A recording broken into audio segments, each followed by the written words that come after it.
Gold trusted gold buyers. మీరు తాకట్టు పెట్టిన బంగారాన్ని విడిపించి ఈ రోజు ఉన్న మార్కెట్ ధరకు కొనబడను.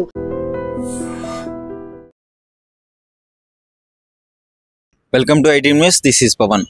గత కొద్ది రోజులుగా అసలు ధర్మస్థలిలో ఏం జరుగుతుంది? దేశం మొత్తం ఒకటే చర్చ. వందల కొద్ది శవాలు.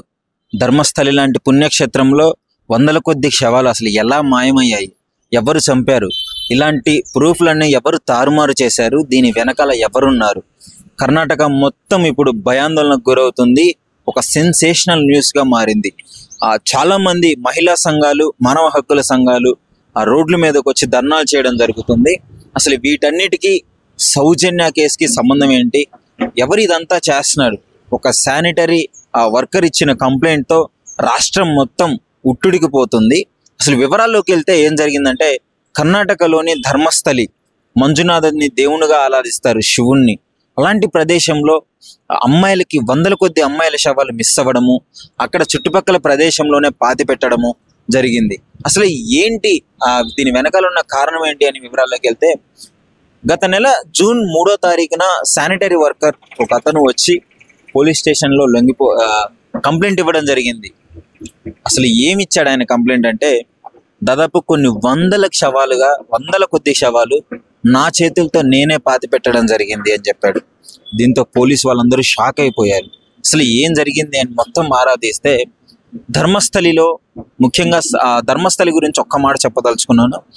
ఏదైనా ఒక హిందూ దేవాలయాల్లో హిందువులే మొత్తం ప్రాపర్గా ఉంటారు, కానీ ఇక్కడ పూజారులు వాళ్ళ హిందువులు ఉంటారు, అడ్మినిస్ట్రేషన్ వాళ్ళ మొత్తం జైనులు ఉంటారు.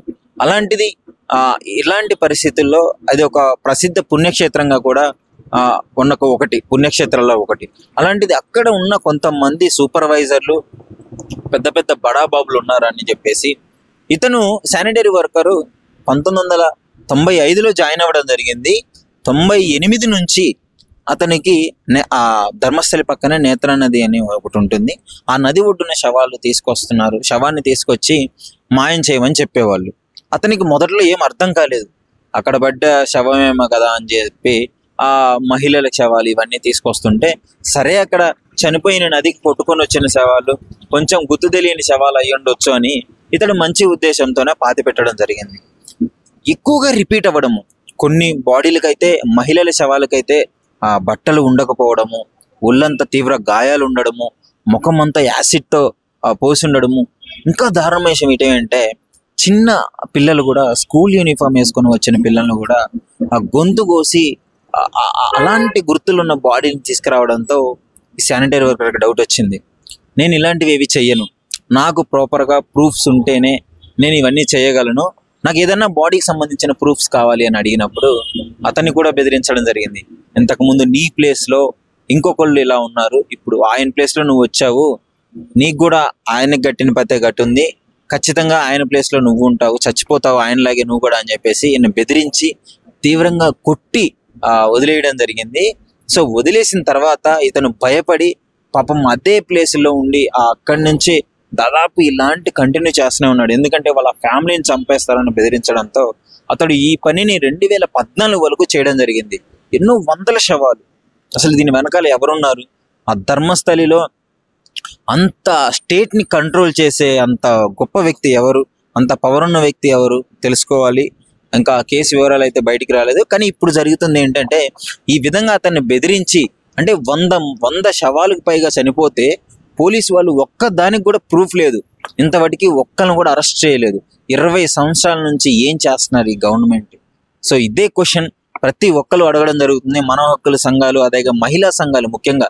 ఎందుకంటే మహిళని అతి కిరాతకంగా చంపిన కేసులు, ఎంతో సౌజన్య కేసు, అనన్యభట్ట కేసు, ఇది దేశవ్యాప్తంగా సంచలనం సృష్టించిన కేసులన్నీ అందులోనే మాయమైపోయాయి ప్రూఫ్స్తో సహా. సో ఇప్పుడు అవన్నీ వెలుగులోకి వచ్చాయి. ఆయన ఎందుకు ఇన్ని సంవత్సరాల తర్వాత ఆయన రావడం జరిగిందంటే, 2014లో ఆయన అక్కడ నుంచి మానేయడం జరిగింది. ఎందుకంటే అతన్ని చంపేస్తారు, ఆయన కూతురు మీద కూడా అత్యాచారం చేయబోయారు. వెంటనే అతను వేరే రాష్ట్రాలకు వెళ్ళి తలదాచుకోవడం జరిగింది.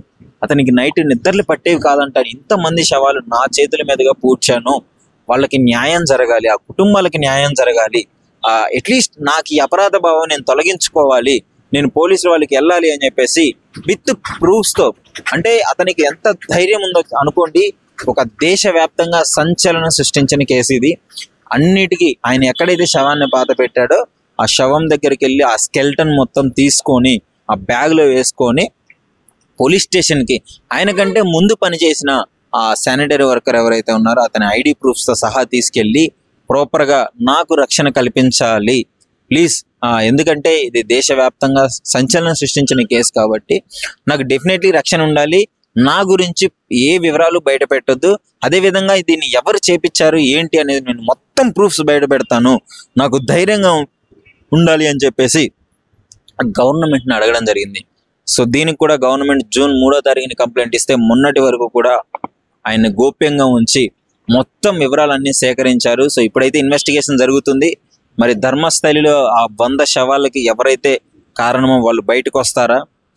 ఇంకా సిద్ధరామయ్య కర్ణాటక సీఎం ప్రజెంట్, ఆయన సిబిఐ ఎంక్వైరీ వేయాలి అని ఇంకా కొన్ని మహిళా సంఘాలు వీళ్ళందరూ సిబిఐ ఎంక్వైరీ వేయాలి, ఇంత పెద్ద కేసుని పోలీసులు ఎలా హ్యాండిల్ చేస్తారు, అదేవిధంగా సిట్ ఏర్పాటు చేయాలి. సిట్ అంటే స్పెషల్ ఇన్వెస్టిగేషన్ టీమ్, దానికంటూ సపరేట్గా ఒక టీంని ఏర్పాటు చేయాలి, అప్పుడే ఈ కేసు బయటకు వస్తుందని చెప్పేసి ఆ ప్రజలు ఆ రోడ్ల మీదకి వచ్చి ధర్నాలు చేయడంతో ఆయన సీఎం గారు ఏం చెప్పారంటే, చూద్దాం కేసు సీరియస్నెస్ని బట్టి డెఫినెట్లీ నేను ఏర్పాటు చేస్తానని చెప్పేసి ఆయన స్టేట్మెంట్ పాస్ చేయడం జరిగింది. సో గవర్నమెంట్ కూడా దీన్ని యాక్షన్ తీసుకోవాలంటే ఇంత పెద్ద కేసు, దేశం మొత్తం సంచలనం సృష్టిస్తున్న కేసుని ఇంతవరకు ఏ న్యూస్ ఛానల్లో కూడా సెన్సేషనల్గా వేయకపోవడం ఆశ్చర్యం. ఒక కుక్క మనిషిని చంపితేనే ఎంతో పెద్ద నేషనల్ టీవీలో మొత్తం వేసే కేసు, ఒక 100 మంది శవాలు చనిపోతే ఎందుకు పట్టించుకోవట్లేదో ఎవరికి అర్థం కావట్లేదు. ఆయన అంత గొప్ప వ్యక్తి, ఎవరు అసలు దీని వెనకాల ఇన్ని శవాల వెనక ఉన్న మాస్టర్ మైండ్ ఎవరిది? సో ఇప్పుడు దేశం మొత్తం ఇదే చర్చ మొత్తం కలకలం సృష్టిస్తోంది. సో చూడాలి మరి కర్ణాటక ఆ పోలీస్ బృందమైనా కావచ్చు ఎవరిని పట్టుకుంటారు, దీన్ని వెనక ఎవరున్నారో తొందరలోనే బయటకు వచ్చే అవకాశాలు ఉన్నాయి. సో ఆ శానిటరీ వర్కర్ పాపం ఆయన బాధను తట్టుకోలేక ఆయన అయితే వచ్చి కంప్లైంట్ ఇవ్వడం జరిగింది. సో సౌజన్య కేసు కావచ్చు, అనన్య భట్ట ఆమె కేసు కావచ్చు, సో ఇవన్నీ దానికి రిలేటెడ్ ఉన్నాయని చెప్పుకోవచ్చు. చిన్న స్కూల్ పిల్లల్ని కూడా అతి కిరాతకంగా తలకాయ పగలగొట్టి చంపిన కేసులు ఆయన కళ్ళతో చూశాడు కాబట్టి ఇప్పుడు అవన్నీ బయటకు వచ్చే అవకాశం ఉంది. ఆయనైతే ప్రాపర్గా చెప్తున్నాడు, నేను ధైర్యంగా ఒకవేళ అయినా ఇంకా ఈ శానిటరీ వర్కర్ సుప్రీంకోర్టు కూడా ఒక లెటర్ రాయడం జరిగింది, ఒకవేళ సడన్గా నేను చచ్చిపోతే ఈ కేసు ఇక్కడతో ఆగకూడదు, ఖచ్చితంగా సుప్రీంకోర్టుకి లెటర్ రాశాడు. ఈ డీటెయిల్స్ అన్నీ ఈయన ఎఫ్ఐఆర్ కాపీ ఏదైతే ఆ పోలీసులకు సబ్మిట్ చేశాడో అవంతా మళ్ళీ ఆ సుప్రీంకోర్టుకి ఇవ్వడం జరిగింది. సో ఈ కేసులో డెఫినెట్లీ కోర్టు కావచ్చు, పోలీసు బృందం కావచ్చు, వీళ్ళందరూ డెఫినెట్లీగా యాక్షన్ తీసుకొని దీని వెనకాల ఉన్నవారిని తీసుకురావాల్సిందిగా చాలా మంది ప్రజలు కోరుకుంటున్నారు. ముఖ్యంగా రాజకీయ పరంగా కూడా దీని వెనకాల ఉన్న వాళ్ళకి బలం ఉంది, అందుకే ఇన్ని రోజులు ఆయన సర్వైవ్ అవ్వగలిగాడు. ఒక చిన్న ప్రూఫ్ కూడా దొరకకుండా ఇంతమంది మహిళల శవాల్ని పూడ్చిపెట్టడం జరిగింది అని చెప్పేసి ప్రజలు భావిస్తున్నారు. సో ఏదేమైనా చట్టం ఎవరిని వదలదు, నిజం అనేది ఎప్పుడైనా బయటికి రావాల్సిందే, డెఫినెట్లీ ఊసలు లెక్క పెట్టాల్సిందే. ఈ పనులు ఎవరైతే చేశాడో వాళ్ళకి డెఫినెట్లీ ఉరిశిక్ష పడాలని అయితే పబ్లిక్ కోరుకుంటున్నారు. ఇదంతా విన్నారు కదా, అసలు మీరేమనుకుంటున్నారు? ధర్మస్థలి లాంటి పుణ్యక్షేత్రంలో ఇంత పెద్ద అపరిస్థితి, 100ల కొద్ది శవాలు, దీని గురించి మీ అభిప్రాయాన్ని మా ఐడ్రీమ్తో షేర్ చేసుకోండి. నిజంగా ప్రస్తుతం ఉన్నటువంటి సమాజం దేనికి ప్రయారిటీ ఇస్తుంది? ఆర్థిక సంబంధాల చుట్టూ మాత్రమే తిరుగుతోంది. మళ్ళీ ఎన్నికలంగానే చాలా విరక్తి కలుగుతాం. మంచి అనిపిస్తుంది కదా, లేడీస్ కూడా ఛాలెంజింగ్ జాబ్స్ చేసినప్పుడు చాలా బాగుంటది. ట్రాఫిక్ అసిస్టెంట్స్ గా నియమించిన ట్రాన్స్జెండర్స్ అందరితో సాల్యూట్ చేయించుకుంటున్నారు. ఫుడ్ డెలివరీ ఇవ్వటానికి వెళ్ళినటువంటి డెలివరీ బాయ్ అనిల్ పై కళ్ళ ముందు